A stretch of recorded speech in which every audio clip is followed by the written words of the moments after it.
In this video, I'll be showing you how to work out exercise 6.36, which reads, a child applies a force parallel to the x-axis to a 10 kilogram sled moving on a frozen surface of a small pond. As the child controls the speed of the sled, the x component of the force she applies varies with the x coordinate of the sled as shown in figure 1, which is this graph, which is an x versus, well, position versus force graph.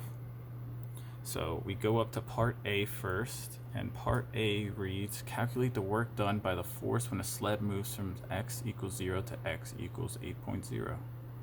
So using the information that we do have, I was able to conclude this down here, which is, there's the graph that I copied from the problem.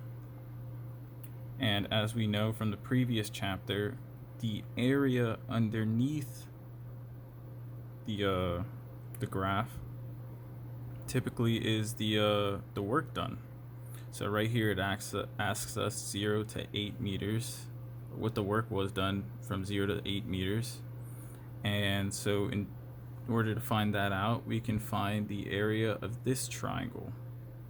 So we do that by, we know that 1/2 times the base and the height equals the area of the triangle, which 1/2 times 8 meters times the 10 meters from this graph gets us this equation, which ends up being 40 joules.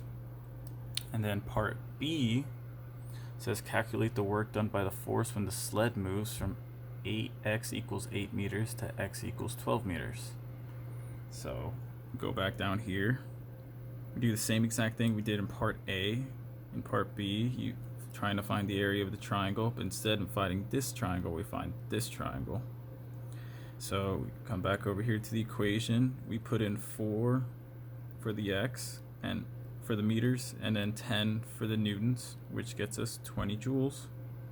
And then part C says calculate the work done by the force when the sled moves from x equals 0 to x equals 12 meters.